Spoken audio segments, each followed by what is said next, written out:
ಹೆಸರು ಮಾಯಾದೇವಿ, ತಂದೆ ಸಂತೋಷ್. ಓದುತ್ತಿರುವುದು 9ನೇ ತರಗತಿಯ ಎ ಸೆಕ್ಷನ್ನಲ್ಲಿ. ಅನಕ್ಷರತೆಯನ್ನು ಹೋಗಲಾಡಿಸಲು ವಿದ್ಯಾರ್ಥಿಯಾಗಿ ಮನೆಯಲ್ಲಿ ನಾನು ಏನು ಮಾಡಬಹುದು?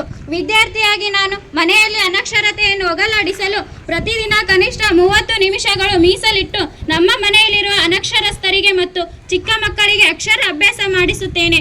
ಅವರ ಬದುಕಿನಲ್ಲಿ ಬೆಳಕನ್ನು ಚೆಲ್ಲಲು ಪ್ರಮುಖ ಹೆಜ್ಜೆ ಆಗುತ್ತದೆ. ಮನೆಯಲ್ಲಿರುವ ಅಜ್ಜ ಅಜ್ಜಿಗೆ ಅಥವಾ ಪೋಷಕರಿಗೆ ದಿನಪತ್ರಿಕೆಗಳನ್ನು ಓದಲು ಕಲಿಸುವುದು, ಸಹಿ ಮಾಡಲು ಮತ್ತು ಕನ್ನಡದ ಮೂಲಾಕ್ಷರಗಳನ್ನು ಬರೆಯಲು ಪ್ರತಿದಿನ 20 ಅಥವಾ 30 ನಿಮಿಷಗಳ ಕಾಲ ಅವರ ಜೊತೆ ಕಳೆಯುತ್ತೇನೆ. ಅಕ್ಷರಗಳನ್ನು ಜೋಡಿಸುವ ಆಟಗಳು ಪದಬಂಧ ಮೂಲಕ ಮಕ್ಕಳಲ್ಲಿ ಕಲಿಕೆಯನ್ನು ಆಸಕ್ತಿದಾಯಕಗೊಳಿಸುವಂತೆ ಪ್ರಯತ್ನಿಸುತ್ತೇನೆ. ಹಿರಿಯರಿಗೆ ಅಥವಾ ಮಕ್ಕಳಿಗೆ ಕಲಿಸುವಾಗ ತಾಳ್ಮೆಯಿಂದ ಅವರು ಮಾಡಿದ ಸಣ್ಣ ತಪ್ಪಿಗೂ ಬೈಯದೆ ಪ್ರೋತ್ಸಾಹಿಸುತ್ತೇನೆ. ಶಿಕ್ಷಣದ ಮೂಲಕವೇ ಸಮಾಜದ ಅನಕ್ಷರತೆಯನ್ನು ಹೋಗಲಾಡಿಸಲು ಸಾಧ್ಯ.